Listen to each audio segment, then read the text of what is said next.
Welcome to Ashley on CBD, your one-stop podcast where we drop the truth on all things CBD and maybe some pop culture too. Stick around as we delve deep into the practical health benefits of CBD for you. Hello and welcome to the show. This is episode 4 with Guy Needler, the author of The Origin Speaks, a direct dialogue with the ultimate creator. A little bit more lighthearted discussion here in this episode. We talk about free energy, and then we talk about energy associated with portals and interdimensional travel, and the television program, The Secrets of Skinwalker Ranch, is discussed in that context. Great show. Hope you enjoy it. Thanks so much for listening. Hello, everyone. Today's show, as always, is brought to you by Magic Immuna Tea. This is a great tasting new mushroom tea that I've been drinking for immune support, as well as it helps me have strong lungs, a healthy heart, and a good gut. It's also a neuro optimizer for your brain, which keeps me calm, gives me focused energy, no jitters. There's no caffeine in this beverage. Instead, it's packed with life, as they say. It contains 4 medicinal mushrooms, reishi, lion's mane, chaga, and cordyceps, as well as 12 other organic and natural adaptogens, including cacao and ginger and turmeric. Give it a try. Magic Immuna Tea. You can get it at packedwithlife.com. I'm drinking some right now on ice. Tastes great. You can feel the health right now. Get you some today at packedwithlife.com. Okay, transitioning a little bit. One of the things that was noted, and this, I think the book was 6 to 9 years ago, right? Whenever you were writing it, if my math is correct, it says in that book that soon you, being Guy, will no longer need to contact the source or origin. Information will be available to you whenever you wish. How is that going? By soon, it could be 50 years. Of course. Yeah, I mean, basically, at the moment, the work is in all of my work for the books is channeled. Basically, there are bits and pieces that come out of my own understanding, but that's concurred with the entities I communicate with or commune with. The book I'm working on now is still channeled. The book I'm going to work on is still channeled. The book after that is going to be still channeled. And the book after that will have an element of channeling into it. So when I finish my 12 books in total, we'll see. But in general, in my everyday sort of existence, information does come through that I get through just being connected rather than having to communicate with a particular entity. So if that's what it means, then it is there. But in terms of the work, other than the 13th book, which is going to be the 10 years of the World Satsanga broadcast, which I do once a month, there isn't a 14th book in my mind right now, and I'm not sure it's appropriate for me to write things as me, because, to be fair, I can communicate with the source and the origin, but the way the incarnate mankind thinks at the moment, even spiritualists, they need to have a datum to work from, and that datum is a higher source of knowledge, whether it's the origin, the source, your higher self, other entities, other incarnate entities of a higher frequency.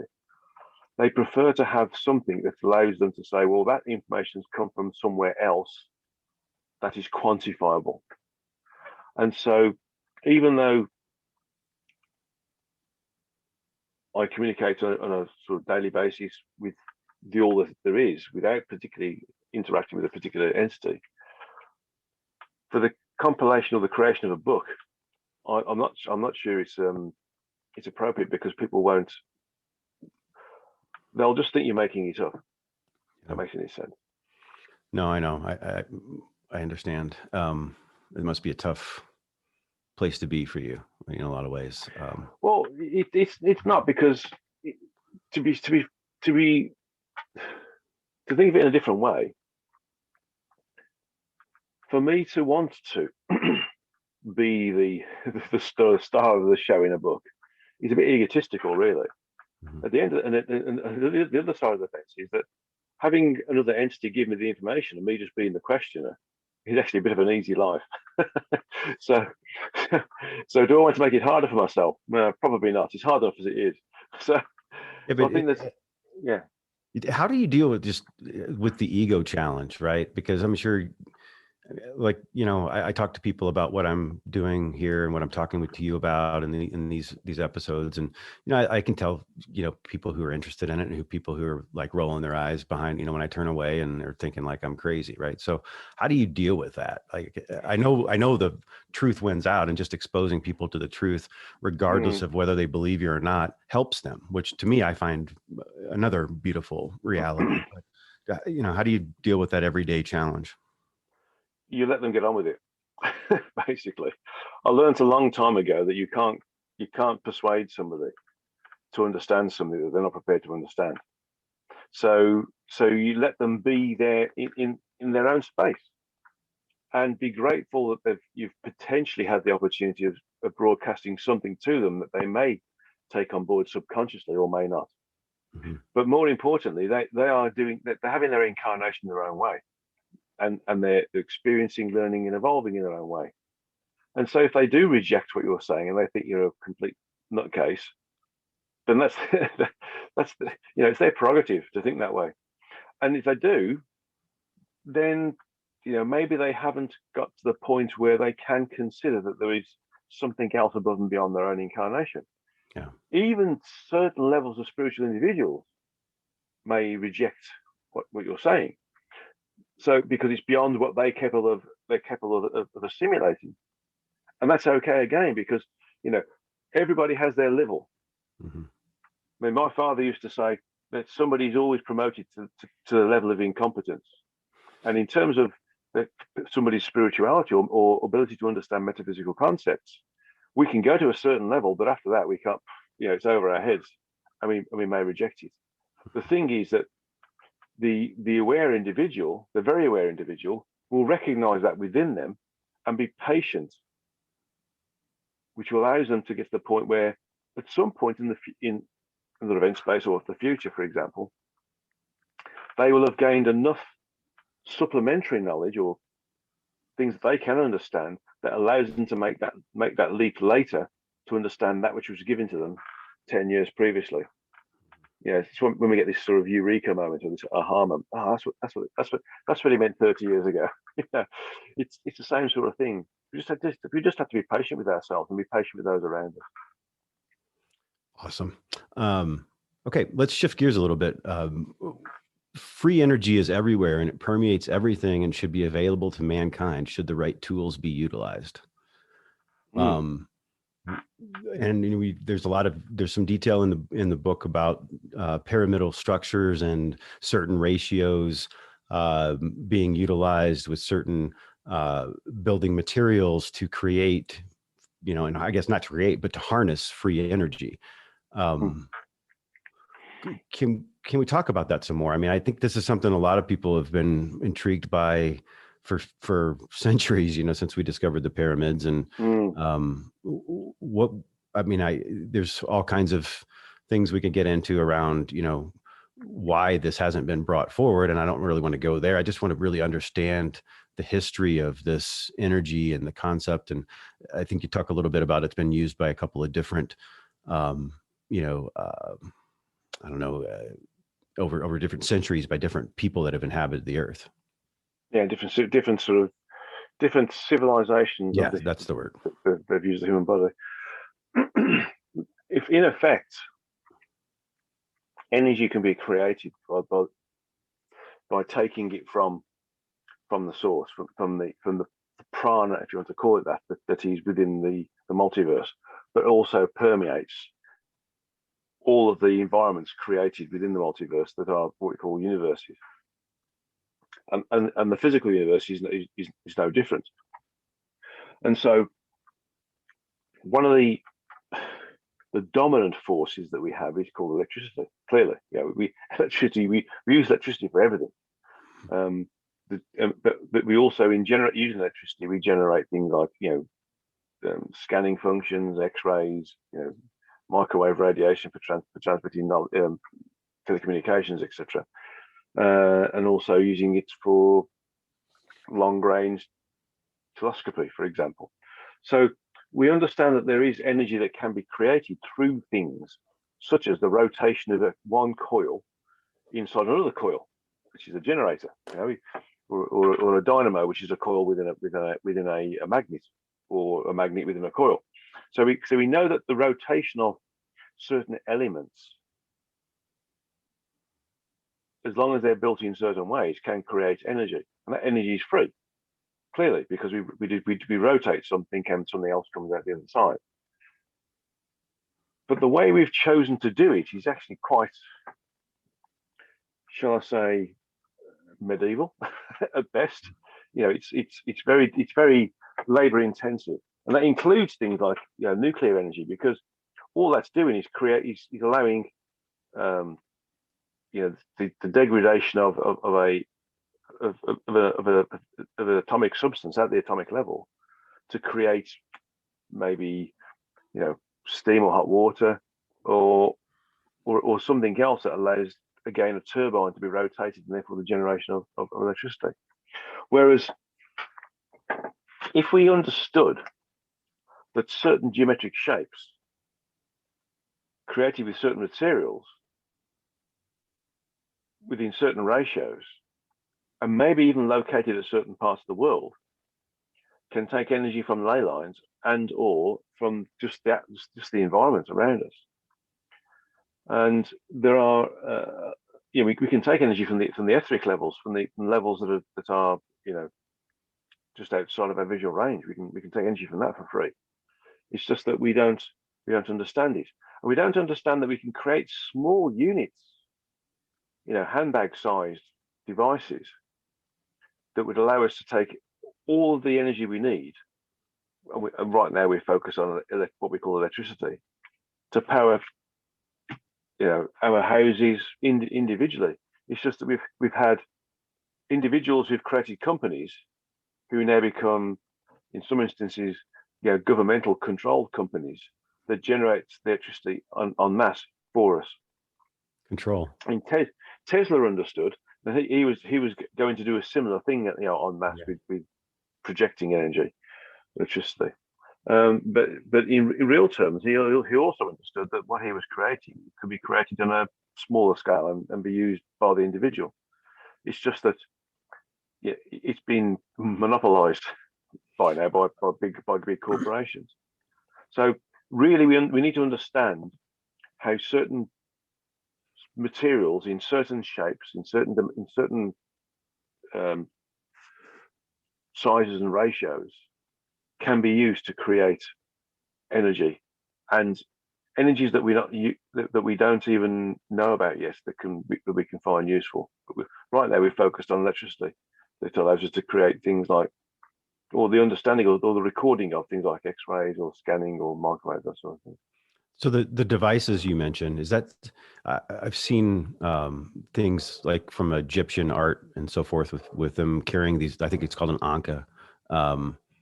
Is that an energy device in your opinion, or? Oh, the Ankh. I did some meditation on this some time ago, and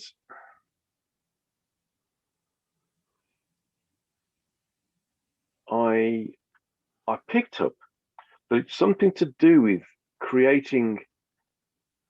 Its shape creates a localized gateway, call it a portal if you want, and that allows the communication of, or should we say, eases the level of communication that's achieved by meditation to other entities. And so it was a way of allowing learned individuals to connect with spirit or with the energetic environment in an easier way. Because of the material it was made from, and the assignation of the energies that were part of that material. I mean, interestingly enough, it has been understood now that there are several chambers underneath the pores of the Sphinx around, and there may be more sphinxes that are buried. And also that the Great Pyramid of Cheops, they've done some, what do they call it? It's like a tomography of some sort, and they found other chambers within the structure of the pyramid. And my understanding is that these things aren't sort of burial chambers or areas of worship. They're places where you could go meditate if you wanted to. And also there were places where you could go there and get specific types of energy from. Depending upon the location within the pyramid, you could get different types of energy, or you could augment your own sentience level to a point where you could project your consciousness or your sentience out into the rest of the multiverse with ease. So, and this information was known certainly before the Atlantean period and during the Atlantean period. This was understood. The way of getting energy to power devices, to make them light, make them go in certain directions, for example, without the need of a jet engines or propellers or whatever, or balloons, or was understood well before the Atlantean period, because they understood how to work with shapes or geometry. We call it sacred geometry that attracted energy and allowed it to be tapped. So that's expanding on that a little bit. You talk in The Origin Speaks about the civilizations of the Planarians and the Gronak, and then the Atlanteans. With the Atlanteans, I guess, being kind of the last in that sequence. And then things didn't work out very well for them, because I think it said something about, you were talking about selfish reasons in their modification of. Yeah, tell us what happened to the ego trap. Yeah, they fell into the ego trap. They, we're very close to that right now. Yeah. We are really close to it right now. And you can see that what we're doing is having an effect on the Earth, because this is why we got all these weather shifts we're getting. The Earth has moved a bit on its axis, we know that. Yeah. And we're very close to having a magnetic pole shift as well. But on top of that, the things that are happening to us, we're completely ignoring self-governance and larger governance right up to the very top. And we're all, and as a result of that, the energies that we're creating are affecting the Earth. So so it's not just a case of pole shifts or magnetic shifts within the Earth are creating weather changes. We're creating it as well. Mm-hmm. Yeah. Well, I think that's one of the reasons that I'm trying to get this message out, is to create an alternative vibration out there, right? I mean, to start people thinking that maybe don't think this way and are coming to this show through a different means, right? And discovering this message. That's my hope anyway. To try to help. Well, the thing to notice is that we are very powerful incarnate entities. We don't realize how powerful we are, but the collective desire or thought process that we jump into can create chaos, mayhem, or paradise. We've just got to focus right. Yeah, that's beautiful. Let me shift gears just one way to talk a little bit about a pop culture topic that I'm interested in, and to get your take on.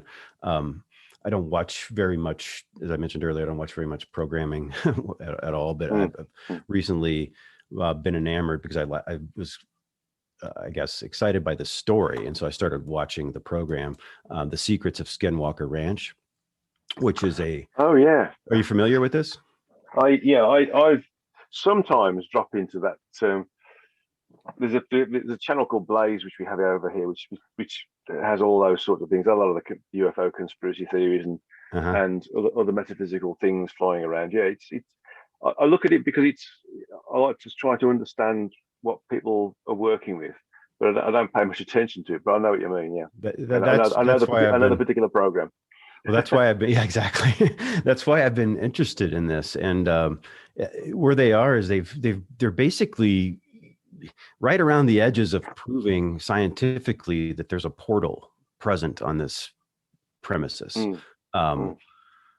which is, again, really interesting. And I think Einstein, theorized that this was, physically possible within the laws of physics. I'm sure within your your realm of expertise. There's certainly physically possible for this, but I just wondered what your reaction would be. Where would this portal be going? Just as one basic question, if that was the case, or is it just infinite?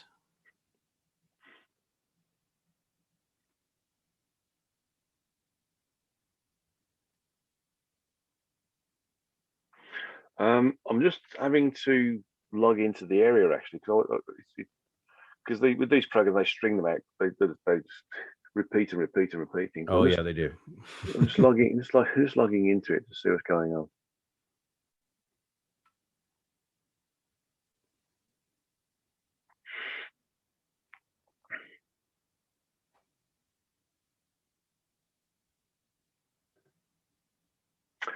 Right.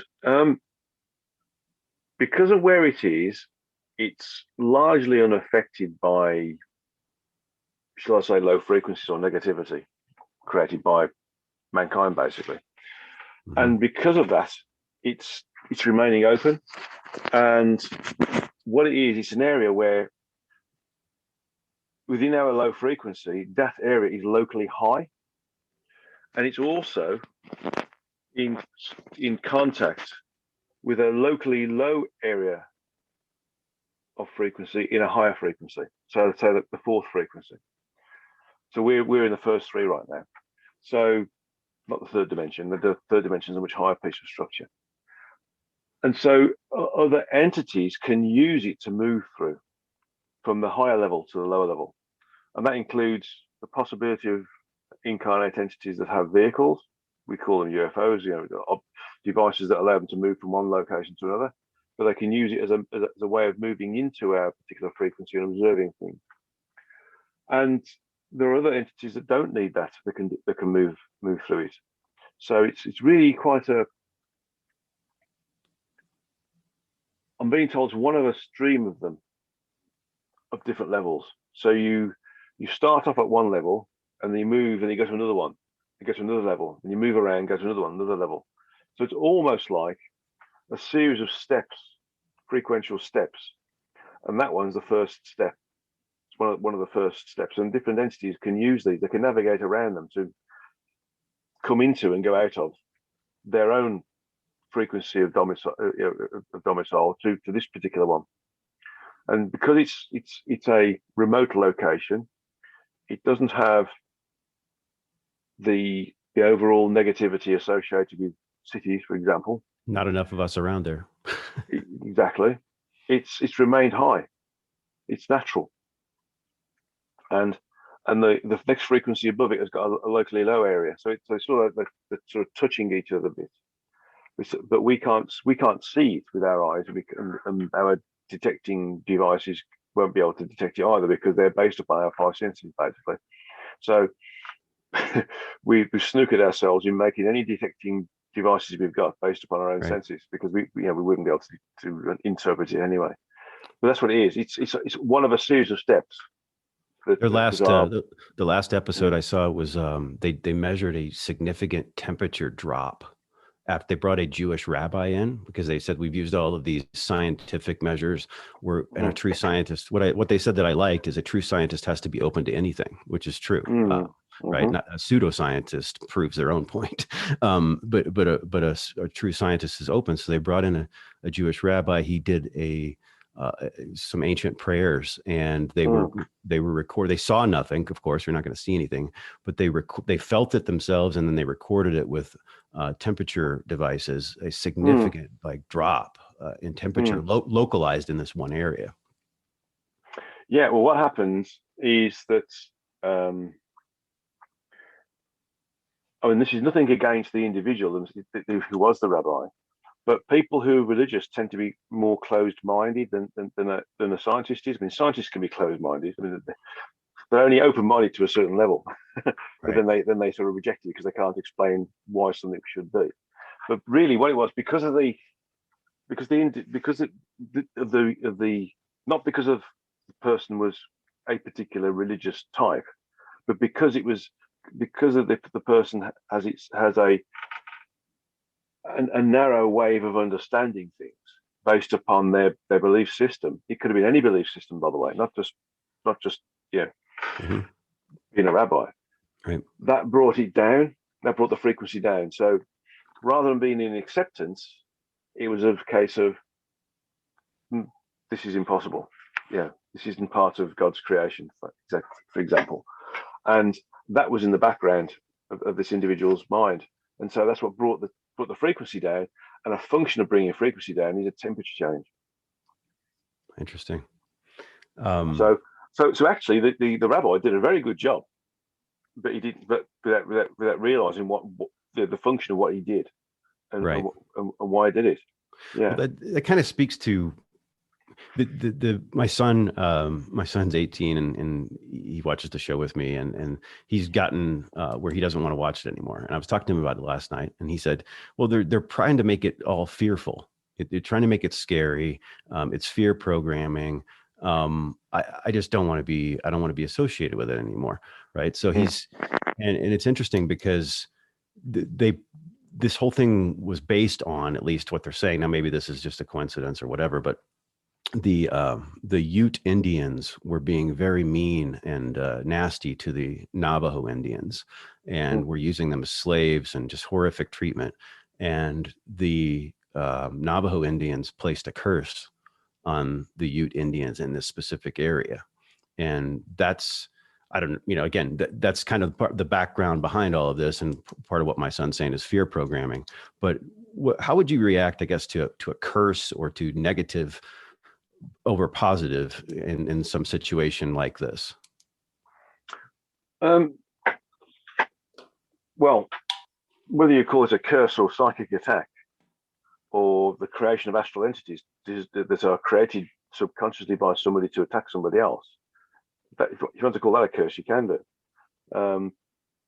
But the thing is, for negativity to work against somebody, that person that the negativity is directed against has to accept it.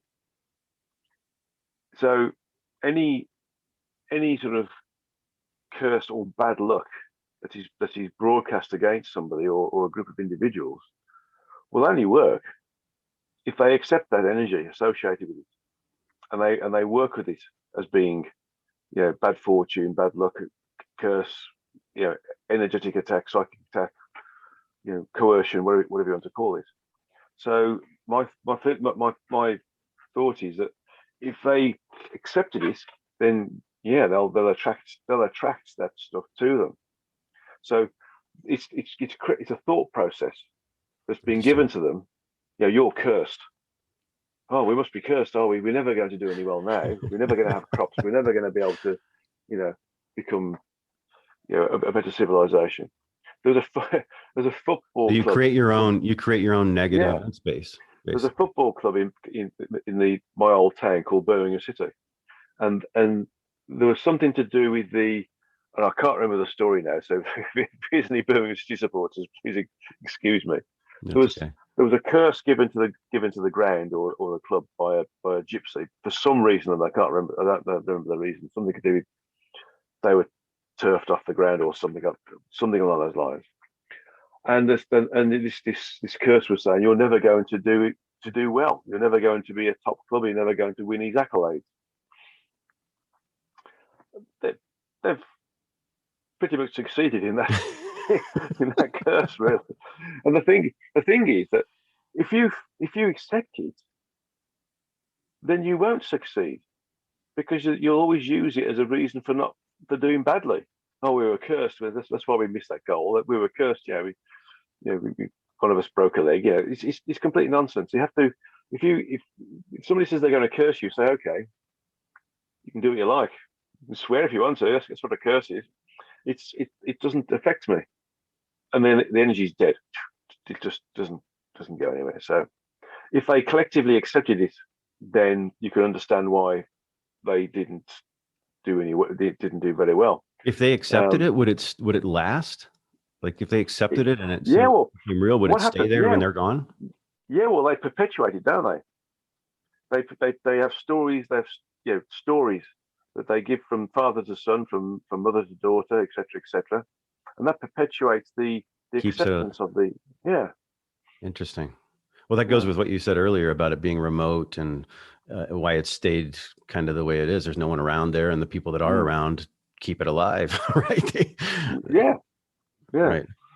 And that's the thing. That's the thing with everything, you know. It's if you choose to accept it as your reality, then it becomes your reality. Not accept it and just ignore it and say, "Oh, that's somebody else's reality," then it doesn't become your reality. Yeah. I think around 2013, I remember I was invited to go to a conference that my publisher held yearly in Arkansas, and somebody asked Dolores Cannon a question about this, or said something, and she said, "Well, that's not my reality. Maybe yours, but it's not my reality."